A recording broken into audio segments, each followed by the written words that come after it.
wonder, how in the world is God going to use me? Today's guest, Staci Johnston, CEO of the Calaveras Chamber of Commerce, is here to share everything that God has done in her life and how it has prepared her to be the woman that she is today in her community and her family, as a friend, as a sister in Christ. To me, I'm so thankful to have you on this show with us today. Thank you for having me. Of course, it's been a long time coming, and I am truly excited to hear everything that God has done in your life, because it's just truly miraculous just to see how He does everything that He does in people. He does, and nothing is by chance with God, and we know that. You know, He's intentional Divine in all purpose of His way. Absolutely. For everything, absolutely. For those that don't know who you are, could you give us a little bit of background? Yeah, so I am the CEO of the Calaveras County Chamber of Commerce. Have been in my position now for 4 years. Prior to that, I owned and operated my own in-home daycare for 20 years in Calaveras County. I always jokingly say that I've raised half of Calaveras County, although I think it's very true. And, you know, God blessed me for many years through, being able to provide child care in our county with my partner at the time, Barbara Bacoca. Many people know the Bacocas here in Calaveras County, and she and I, opened and ran Rugrats Learning Center, and just, it was a blessing. It allowed me to raise my family from home and do that portion until God opened the door for the chamber. What was it like going from a house filled with children to a semi-quiet office? It's funny, because when I found out about the position, I immediately said, I'm not qualified. There's no way I could do this. And, God prompted me to pray. And I began to pray before I even attempted to, submit a resume. And for about 3 weeks, every sermon that our pastor preached on was all about letting go of your past, not letting your past define you. God has opened doors. It's up to us to take that step, that leap of faith, and walk through them. And it was just confirmation after confirmation. And all the while I'm, hesitant, thinking, okay, Lord, I don't know what you're doing, but I do know that you're preparing me for something. Whether it was for the position or He was preparing me for something even greater. And all the while He was doing this work within me that I didn't even know I needed. I had become content, complacent, in my safe zone. I was in the comfort of my own home. In fact, when I found out about the opportunity, I was at home baking with my preschoolers in my apron, and immediately self says no, and God had different plans. And so when I did get the position, it was my very first day. I walked in and I sat down behind the desk and I cried. I did. I sat there in an office all by myself, and I began to cry. It's like, Lord, what have I done? Or what have you done? And I didn't even know how to answer the phone. It's not a job that you go on and you shadow. It was just, here's what we're doing. And so I literally had to put all my faith and trust in Him, and knowing that He did not lead me here to let me hang, to let me fall and fail. He prepared me. I just needed to know what He prepared me for. And so I just began to pray nonstop, and God just molded me through this whole, 4 years. And I believe that my 20 years in daycare really did prepare me for this position. I have a lot of patience, and that is one thing that comes in handy in my position, just multitasking, and as we talked earlier, wearing many hats. And what is required of you from your position, for those that don't know? Because that's a big title. It is, and it's a big responsibility, and one that I do not take lightly, not at all. So as the CEO of the Chamber, the Chamber is a national brand for information, has been for many, many years, and we are here to help our business community succeed.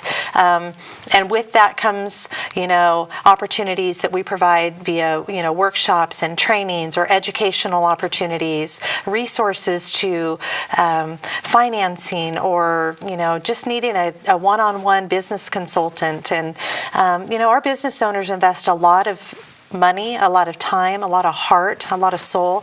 They invest their families, and they need an organization. They need somebody to be their cheerleader.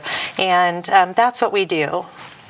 I love that. How have you been able to represent Christ through it all? It's interesting because within 3 months of taking the position, the chamber had their annual dinner, and I can remember praying, Lord, I don't even know what to do. What does somebody do in this position, And I'm a very simple girl, was just raised that way. And I can remember leaving church one day and thinking, God, I want to give a message that is felt, by the heart.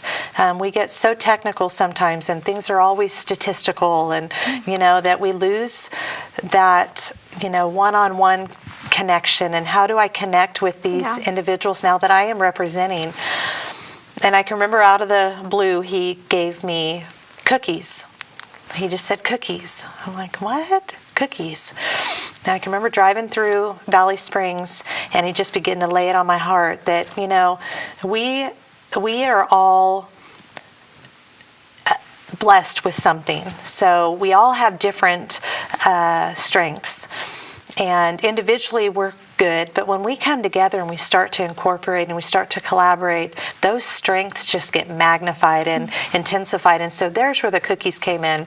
So flour and sugar and salt and all of these things are great on their own, but when we begin to bring them in and we start to fold them in and mix them and add a little vanilla, add a little whatever, add the chocolate chip cookies, the end product is our cookie, and what we wind up with is something greater than what we could ever see just as flour or just as, Exactly. And it was something so simple, but it really touched me. It touched my heart. And I thought, okay, Lord, I'm just going to do it. So I said that at our annual dinner. I said, I've prayed about this. And I was a little leery thinking, can I even say that it's in my position?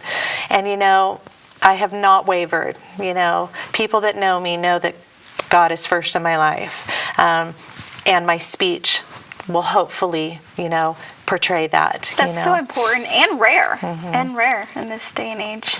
What opportunities has God opened up for you? With that position of being able to touch people. I mean, you have people that come in there jobless and sometimes homeless. I've heard some stories. Yeah, and how we do. Have you been able to? We see people almost on a daily basis that are in need of something, and whether it's a dire need of they're homeless, or whether it's an individual or a business that just needs a resource. Being compassionate is a huge trait to have in leadership. And I believe our leaders need to have more compassion. Oftentimes, we arrive at whatever the title is, and I'm not a person who cares for a title. That's not your identity. No, it gets you in the door, and that's important. But your identity is far more than that. And so being able to break down those barriers and let people know, and being genuine is a must. Authentic. Yes. Authenticity. I don't want to just talk the talk. If I can't be known for what I'm saying or follow through with what I'm conveying, then I failed. And so, God has definitely opened the doors, opportunities to pray with individuals that I never would have, prior or otherwise, just coming in and being able to be bold in my position, never crossing the line. It's not about pushing my beliefs on somebody at all, but when God leads me and when God creates a situation, it. And so, yeah. And when did you come to know God? I was 14 years old. I was raised in a Christian family, so my grandpa is an old-fashioned Pentecostal preacher, so I was raised knowing about Jesus and knowing about God. And sometimes, as it goes, kids that are raised in church, you almost take for granted that they do know God, and they've never really taken the opportunity to accept Him, into their hearts. And so I was at an old-fashioned youth camp and sawdust on the ground way back in Missouri, and gave my heart to the Lord, 14 years old. Yeah. How did you keep up with that of working? I know because during that time you're going through a lot of different things, and now we're here. Yes. So how did you stay with God on that straight, narrow path? I can honestly say that's where the testimony comes in, is I wish I could sit here and say it was just smooth sailing for the last, many years, but it wasn't. I made choices that were not godly choices that definitely led me down a road of uncertainty and ugliness where, in my thinking, God should have just said, wow, I'm done, Thank God we don't serve, a God that turns his back on us. And he loved me in spite of my choices. And, forgiveness is an amazing thing. And, and I look back at where I've been and the choices that I've made and what he has brought me out of. And I think I referenced to the song Mercy Rewrote My Life. That was a song that as a little girl my mom used to sing, and just a beautiful song, but you never understand the lyrics. They're just words until you experience it, and God's grace is so sufficient and far and above anything that we can ever imagine. So to be where I am today is only by the grace of God. He deserves all the glory, because without him I am nothing. I'm just a shell. But what he has done in my life is the biggest testimony, that I can't even put it into words. And I think I had a hard time. It's like, how do you do that? How do you sit down? It's easy to verbalize it, communicate, but when you go to write it down, it's like a novel would be. I don't know how people make books. I mean, that must be so difficult. So difficult to even put God into words. It's a very...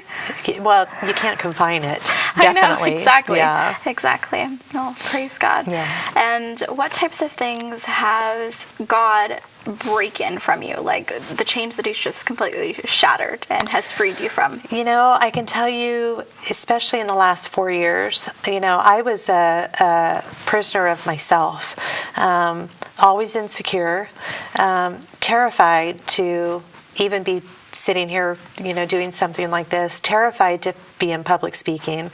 What do you think caused that? Just as a child, I was always insecure, I was a redheaded, freckle-faced girl in school, and I was teased and, gangly and, just kind of this, I've always loved people.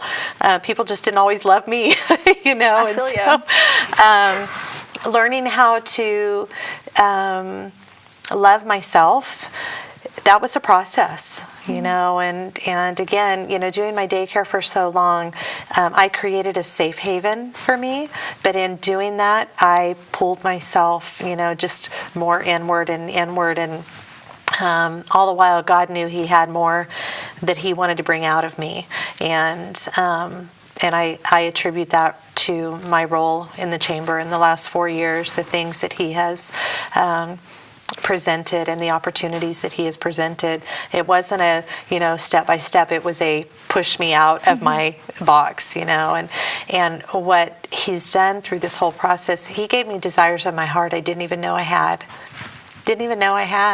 I've always had a love for community, always had a love for helping others, but being in this position has catapulted that to a completely different level, and for that I am so blessed. If you ask anyone about Staci, it's nothing but positive and joyful remarks, and I love that because it's so important to walk the talk, just like what you were saying. And how do you manage to do that, even on days where you are just don't want to be there, you don't want to get out of bed, and those days are many, but I just always go to, we are given one opportunity, we are given one go around, at this, and there are times that I'm exhausted and you're running, as all of us are,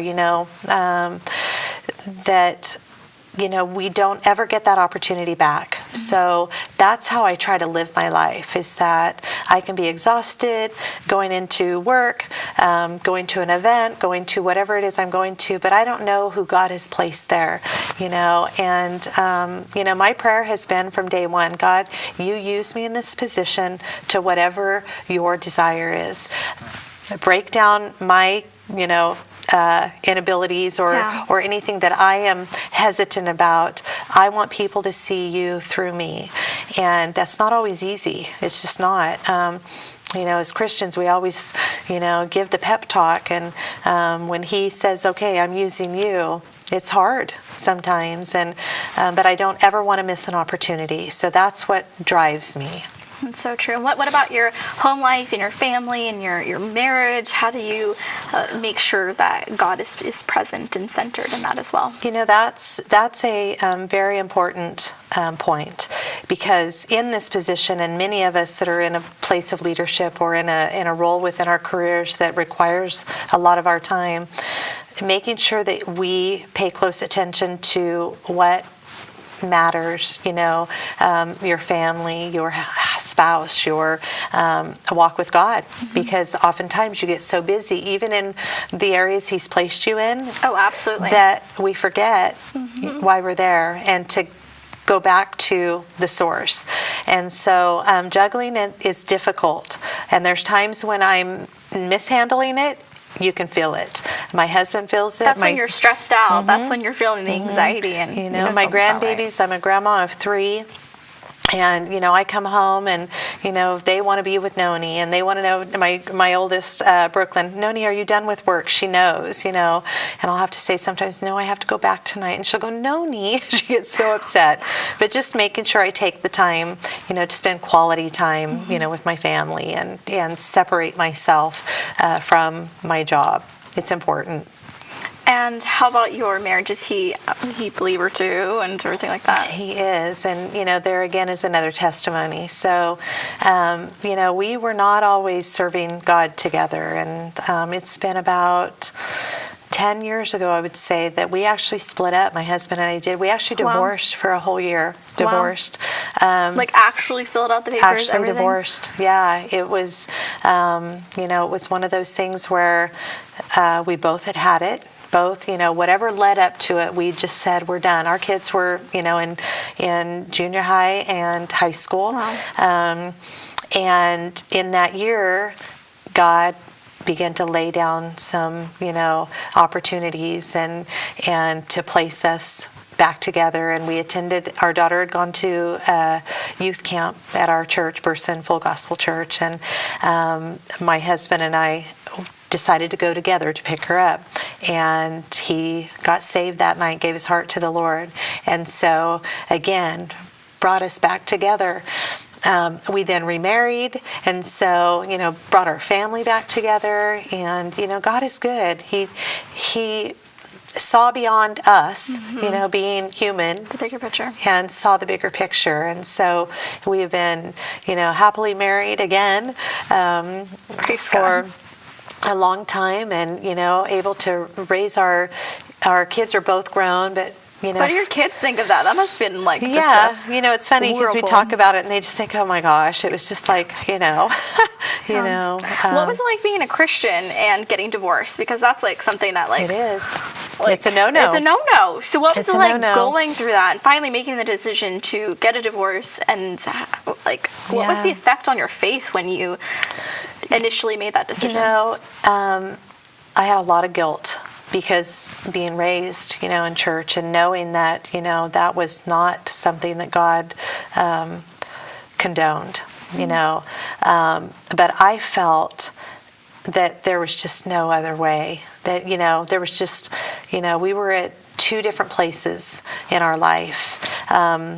And, that's where Satan comes in, and he kill, and destroy. Absolutely, and, it was just little foxes that spoiled the vine, and one day you wake up and you're like, wow, how did we get here? Mm-hmm. And I wasn't living wholeheartedly, for God at the time. Kind of lukewarm. Yeah, oh yeah. And so it makes those decisions a little easier, mm-hmm. when you're not 100% where you should be. And I didn't fight the way I should have, for my marriage. My husband didn't fight the way he should have for our marriage. And what types of things have you guys done differently the second time around? So put God first, number one. That was a game changer. He is number one. And and realizing what we lost, and that, we had so much to lose, and that we almost lost it. Did people think you were like crazy, like getting divorced and like remarrying? Like how'd you deal with reactions from people? You know what? We really didn't even care. You find out who your true friends are during times like that, and we did. And it was not an easy time, because you have friends that you thought were your friends that had opinions now. And like I said, forgiveness is a great thing. Yes. And, where we are today is an amazing place, because we could be living, life as broken individuals. He restored it. He did. He not only restored, because restoration is bringing something back to its original state. He restored, made new. He, gave me a love for my husband that I never knew I could have, and likewise him towards me. And so, cherishing each other is important, What advice do you have for people who are currently dealing with that turmoil in their relationship and their marriage? How do they get on track, get back on track, and be where they're supposed to be? I would say, and it's hard to do when you're in the middle of it, but I would say begin to pray with each other, not for each other. Pray with each other. Pray for yourself. If I would have prayed, God, change my heart. God, do the work in me, and not God, change him. Lord, make him. That's a wrong prayer. God needs to do a work in both of you, and we're never so far that God can't reach us. We just have to be open and ask for it. And so, get plugged into your church. If you're not going to church, get yourself plugged into a good church. That's a game changer. Getting around likewise like-minded individuals, Christians that want to help you and pray with you. So vitally important. It is. And surrounding yourself with a network of believers, it's imperative. And you had mentioned that when you were younger, you did make a lot of decisions that you wouldn't necessarily have thought you would ever make. And you talked about forgiveness. And what do you have to say to people who know that God has forgiven them, but they're having a hard time forgiving themselves? There is so much power in letting God's forgiveness stand, believing it. We all pray for it. God, forgive me when we've done whatever. Lord, forgive me. I'm sorry. The devil creeps in and makes you feel like a horrible person. He does, and that's his angle. If he can continue to make you feel less than, then we're never going to be more than what God has intended. God has put us here for great things, and the minute we mess up, the minute we make those mistakes that we already hold ourselves, to a standard that we're never going to be anything because of that. And I did that for many years, in many years. I did it to myself, and I allowed the devil to do it, and all it did was hinder me from becoming who God intended me to be. And so that's what I mean, just in the last 4 years, seeing God's will realized in my life has been a liberating experience. Things that I've never known before. Nothing great. People look and go, oh yeah, they're not these showy things. God doesn't work in showy ways, when he's doing a work in you, you don't need to put it on a billboard. People will see what's happening just through your actions and through your lifestyle, and so don't ever let your past define you. And I know we talk about that, and there are all the little things on Facebook, and everybody shares them, exactly. But it's true. You are so much greater than your choices. God doesn't want you to continue to make those poor choices, But it's also important to realize that you're still human and that we are sinners and we are not perfect. No, we're not. A lot of people consider believers or Christians hypocrites because, they make these mistakes and things like that. But we're human. Life is not easy. No, okay? We are human. And, God works in imperfection. He does. And if we were perfect, we'd be no good to him, and he takes the mistakes, he takes what's ugly and makes it beautiful. He takes what's broken and makes it whole, and doesn't mean it's a one-time, go around, he is there all the while, and waiting for us to just say, okay, Lord, here I am, And what other ways has God been faithful in your life? Oh, mercy. More ways than I can count. I look at, my blessings today, being married and 2 beautiful, children, 3 beautiful grandchildren, and, my family, my friends. And, those are all things that we're not promised, We're not, it's not just a free pass that those things are going to be given to you. I have been blessed abundantly, with my life, and it's not easy. It's not an easy life, and living for God was not. He didn't say it would always be easy. If it's easy, you're not doing enough for the devil to be worried.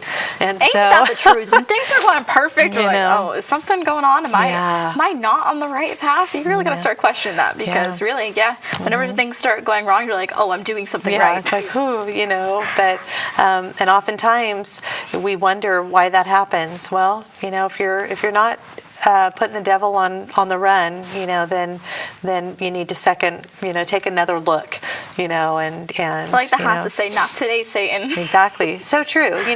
Just like even tonight, Shasta trying to get here. So the first thing I thought was, okay, not happening. It's taken too long to get here, and God wins. He does. I have a sweater that said God wins, and it's such a great reminder, of your faith, and it comes down to faith. It does. It really does.